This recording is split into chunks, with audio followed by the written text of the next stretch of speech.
Per realizzare a Venezia il parco più grande d'Europa hanno acquistato un enorme quantitativo di terreno da coltivazione.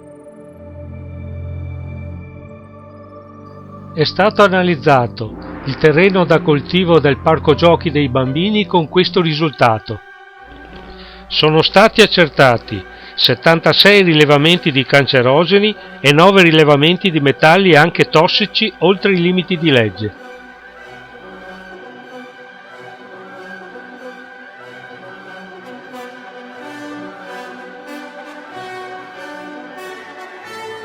Nelle prime analisi sono stati riscontrati 2 superamenti dei limiti dell'arsenico.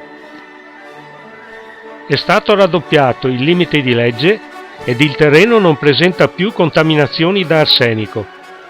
Dopo i rilevamenti, il Ministero dell'Ambiente ha chiesto un intervento immediato dovuto alla contaminazione del terreno.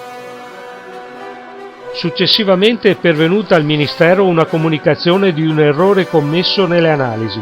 Il parametro dei cancerogeni non era 0,11 bensì 0,10. I responsabili dei vari settori hanno concluso che non vi era alcun pericolo per la salute dei bimbi. È stato deciso comunque di bonificare il terreno del parco giochi.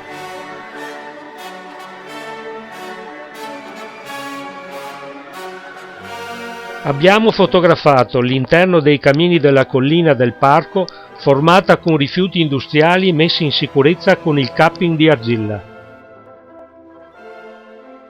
Nel 2007 il terreno attorno al primo camino risulta di colore rosso con tracce di liquido scuro. Nel 2010 il terreno risulta coperto da un cerchio metallico. Nel 2007 anche il terreno del secondo camino è di colore rosso con tracce di liquido scuro. Nel 2010 anche il terreno del secondo camino risulta coperto da un cerchio metallico.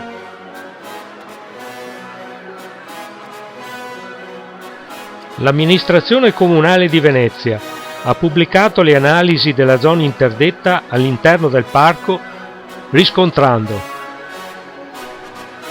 metalli pesanti, IPA cancerogeni, idrocarburi pesanti, PCB. Questo filmato dimostra che l'acqua proveniente dalla zona inquinata entra nel parco.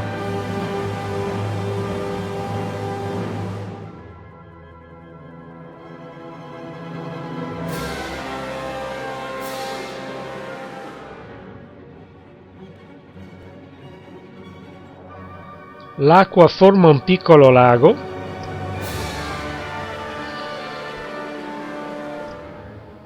entra in un tunnel collegato con il canale principale del parco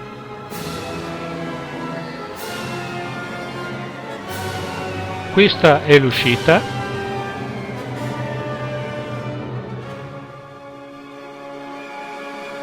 questo è il canale in direzione della laguna.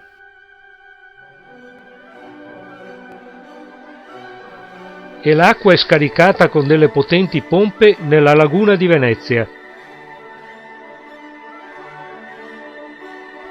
Tutto ciò avviene dall'anno 2004. Il costo di questa opera è di circa 50 milioni di euro.